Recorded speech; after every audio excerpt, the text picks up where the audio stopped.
Muy buenas tardes. En esta oportunidad vamos a saludar a Claudia Lagos, subsecretaria de Educación Parvularia. Claudia, gusto de saludarla. ¿Cómo está? Buenas tardes.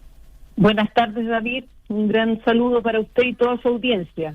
Bueno, entremos en materia. ¿Cuáles son los beneficios concretos que la nueva ley de modernización de la educación parvularia ofrece a niñas, niños y sus respectivas familias? Bueno, varias cosas.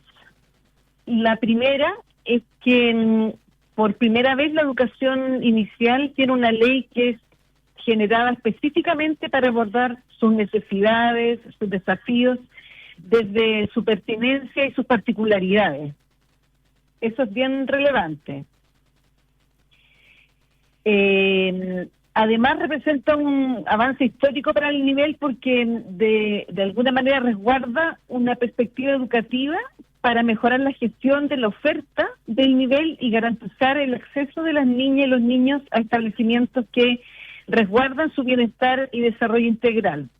Es un proyecto en definitiva muy importante porque busca entregar herramientas al sistema para avanzar en elementos bien específicos que, como usted muy bien señala, benefician a las familias y a los niños de manera directa.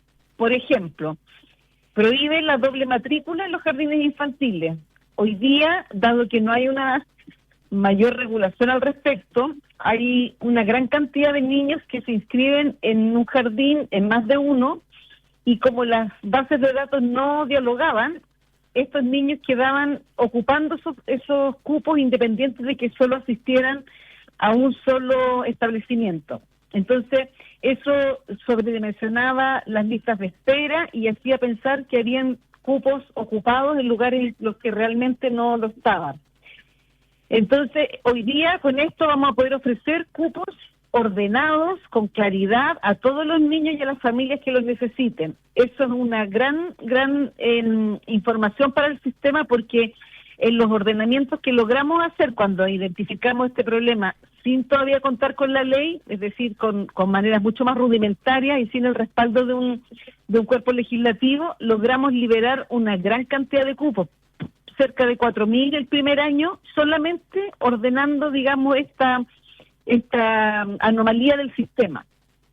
Entonces es bien relevante que hoy día todas las instituciones que ofrecen oferta pública, Junji, Integra, los jardines vía transferencia de fondos, van a tener la responsabilidad de mantener ordenada y articulada esa información para disponibilizarla a todos los equipos, o sea, a todas las familias, perdón, y sus niños y niñas. Eso en sí mismo es una tremenda noticia. La ley establece nuevos estándares de calidad para la educación parvularia. Ahora, ¿podría profundizar por qué es importante la certificación de sala de cuna y jardines infantiles? Así es. Bueno, otro de los elementos importantes es que esta ley lo que mandata es que todos los establecimientos tienen que obtener en un plazo razonable el reconocimiento oficial. También identificamos cuando asumimos esta administración que habían muchos jardines que no tenían reconocimiento oficial, que no había un plan para poder ejecutarlo y que en realidad, si bien eso había estado orientado por un decreto, no se estaba cumpliendo. Para que un jardín tenga un reconocimiento oficial es bien importante que cumpla con, como usted muy bien decía, estándares de calidad en el ámbito jurídico, en el ámbito técnico-pedagógico y en el ámbito de la infraestructura. Pero esas cosas no dependen solo de la voluntad de los establecimientos, tiene que haber un apoyo de la política pública que permita, por ejemplo, que un jardín mejore sus condiciones de infraestructura. Entonces, esta ley lo que hace, además de mandatar en el fondo a los sostenedores a que tienen que avanzar en este reconocimiento oficial, pone un plazo a nivel nacional para que todos los establecimientos que reciben aporte del Estado de aquí al 2034 cuenten con su reconocimiento oficial.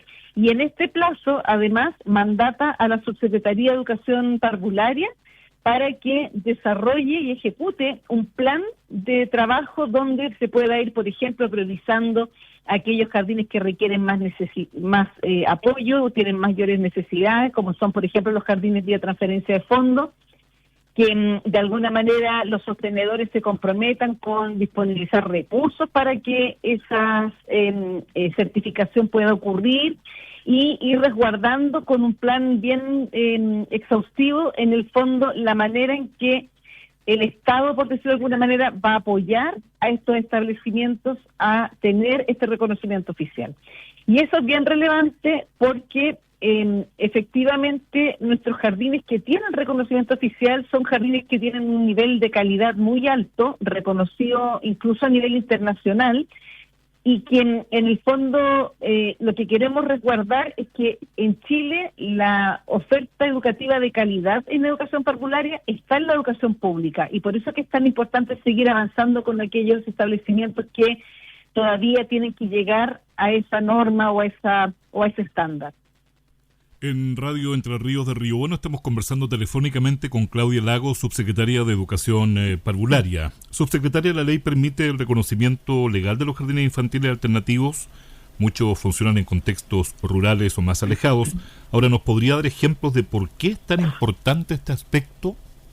Muy importante, sobre todo para localidades como su región, porque, como usted muy bien señala, en la ruralidad nosotros tenemos sobre todo oferta educativa que nos permite llegar a lugares donde la oferta clásica, por decirlo de alguna manera, o los jardines tradicionales no podrían llegar, ya sea por su alta dispersión geográfica, porque no hay tanta concentración de niños y por distintas razones. Entonces, desde hace mucho tiempo en Chile existen los programas alternativos que son efectivamente oferta educativa flexible que además siempre se desarrolla en el marco de la pertinencia cultural y territorial de una región, recogen mucho el valor territorial y la cultura local y que desarrollan una labor educativa de alta calidad. Estos jardines, o sea, estos programas existen en muchos lugares hace mucho tiempo, pero no tenían, por ser de alguna manera una oferta diferente a la clásica, no tenían certificación y, lo que es peor, no tenían de alguna manera un estatus jurídico que les permitiera, por ejemplo, recibir más recursos de los que actualmente reciben.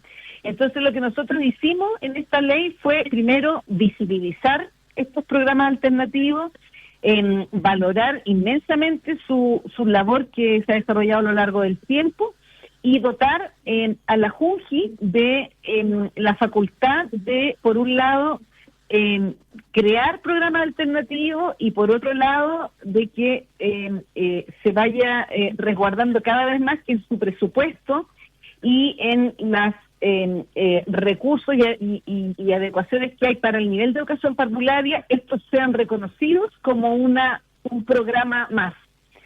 Eso permite, entre otras cosas, por ejemplo, pensar en que también deben tener reconocimiento oficial, pero un reconocimiento oficial que se adapte a sus características.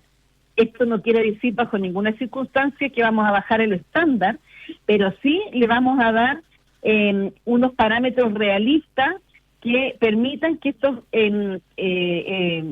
programas que tienen una riqueza cultural y educativa tan importante, de alguna manera también puedan ser reconocidos con un estándar de calidad que es lo que da el reconocimiento oficial.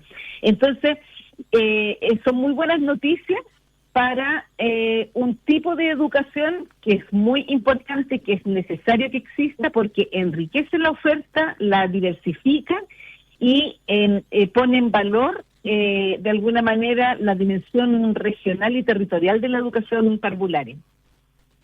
¿De qué manera incorpora la nueva normativa a los jardines infantiles privados y ahora cuánto se diferencian comparativamente el sistema público con el privado, subsecretaria? Ya, esa es una gran pregunta porque nos permite también de alguna manera educar a las familias respecto de información que a veces no conocen y no tienen por qué conocer. Pero esta ley, además, lo que hace es solicitarle, demandarle a los establecimientos privados, para decirlo en palabras sencillas, que se reporten. ¿Qué es lo que nos pasa en la actualidad? Nosotros como sistema público tenemos total claridad, tenemos mecanismos y tenemos procedimientos que nos hacen permanentemente estar controlando, conociendo y resguardando la oferta pública. Nosotros sabemos exactamente dónde están nuestros jardines públicos, los aportes que reciben, la cantidad de niños que tienen, y una serie de condiciones que son fundamentales para poder gestionar el sistema. Sin embargo, la oferta privada en Chile nunca ha estado regulada. ¿Qué quiere decir esto? Que ellos no tienen hasta hoy día ninguna obligatoriedad, de alguna manera, de dar cuentas a la institucionalidad de su funcionamiento, de sus características, de si están haciendo bien o mal las cosas. Y los únicos jardines privados de los que nosotros tenemos control son aquellos que voluntariamente adscriben a certificaciones como el reconocimiento oficial. Entonces, eso genera una desregulación de la oferta muy grande, porque, por ejemplo, yo hoy día le podría decir a usted cuántos jardines existen en la oferta pública, pero no tengo ninguna posibilidad de señalarle cuántos son los jardines que existen en la oferta privada. Y eso es algo que es tremendamente importante, porque la familia tiene derecho y tiene además la responsabilidad de saber si el lugar al que su hijo asiste, por ejemplo, cumple con las condiciones físicas, de infraestructura o técnico-pedagógicas que son las que necesitan los niños en esta etapa de la vida. O sea, podrían perfectamente estar en lugares donde no están siendo regulados, y eso, como usted sabe, ha traído problemas lamentables en algunas circunstancias donde hay establecimientos que se precian o se declaran a la sociedad como establecimientos de educación parvularia y en realidad no lo son. Y nos damos cuenta porque no tenían las condiciones de seguridad necesarias, porque no habían suficientes adultos ni preparados ni profesionales a cargo de los niños. Todas exigencias que la oferta pública sí pone, sí instala y sí regula y fiscaliza. En el caso de lo privado, hasta ahora no existía esa obligatoriedad y todo quedaba de alguna manera a la discrecionalidad de un sostenedor. Entonces, si era una persona correcta, idónea y que entendía la relevancia de la educación parvularia y de su calidad, probablemente tenía todas las cosas en regla. Con esto no estamos, por cierto, denostando a todos los privados, pero también teníamos, lamentablemente, situaciones en las que habían personas privadas que, por el afán de lucrar o simplemente por no tener un involucramiento tan grande respecto de la normativa y no tener esta urgencia de regulación, efectivamente ponían a disposición dentro de la oferta establecimientos que no cumplían con estos parámetros que son tan fundamentales, sobre todo en esta etapa de la vida. Entonces, en la ley lo que dice es que tiene que haber un registro de jardines infantiles y que todos aquellos que estén de alguna manera ofreciendo la educación parvularia tienen que reportarse con los parámetros y con los estándares que se señala para la educación pública. Esto va a conllevar que aquellos establecimientos que hoy día no tienen las facultades para autodenominarse en el fondo jardines infantiles o salas cunas, van a tener o la opción de ponerse al día, de superar sus debilidades para poder ser parte de una oferta adecuada, o simplemente, por las atribuciones que además le damos a la Superintendencia de Educación en esta ley, van a tener que simplemente cerrar como jardines. ¿Se fija? Entonces, al final también esto está pensado sobre todo en poner al centro el bienestar y el bien superior de los niños y niñas que, independiente del tipo de oferta al que asistan, tiene que ser esta con parámetros y estándares de calidad debidamente certificados y que son los que corresponden en el fondo. Subsecretaria, el tiempo se nos ha pasado volando, nos quedan los últimos instantes, pero tengo que hacerle una última pregunta. Se menciona que la Superintendencia de Educación tiene dificultades para fiscalizar guarderías y jardines infantiles. Ahora, ¿cuáles son los principales obstáculos y cómo la ley de modernización fortalece sus facultades para poder resolver esto? Sí, lo que pasa es que la superintendencia, bueno, primero esta ley lo que hace es de dotar de más personas para que puedan hacer esta fiscalización. Pero efectivamente la ley lo que dice es que la superintendencia y el sistema educativo en el fondo solo puede pronunciarse respecto de establecimientos educacionales. Por eso que es tan importante esta ley, porque en el fondo la superintendencia con esta ley va a poder definir si un establecimiento que está fiscalizando o que alguien hace una denuncia, etcétera, es o no un establecimiento educacional. Nosotros efectivamente no tenemos la atribución de regular espacios que no son educativos, espacios que se definen como espacios de cuidado, lisa y llanamente, o guarderías, donde la perspectiva de lo educacional no está claramente explicitada. Pero sí tenemos atribuciones, y con esta ley muchas más, para poder efectivamente fiscalizar y resguardar que aquellos establecimientos que se declaran jardines infantiles o salas CUS efectivamente puedan dar cuenta de si están cumpliendo o no con los estándares. Y por eso que la superintendencia amplía sus atribuciones y además amplía a nivel nacional las personas que van a poder desarrollar esa fiscalización. Muy bien, subsecretaria Claudia Lago, subsecretaria de Educación Parvularia, la hemos escuchado aquí impecablemente, muy amable por el tiempo y por considerar también a nuestro medio de comunicación aquí en la comuna de Río Bueno, provincia del Ranco, y por supuesto en la región más linda de Chile, que es la región de los ríos. Así es, coincido con usted, David, le agradezco mucho el espacio y muy disponible para conversar con usted y con su audiencia sobre educación parvularia cuando lo requiera. Muchas gracias. Que tenga una muy buena tarde, muy amable. Igualmente, hasta luego.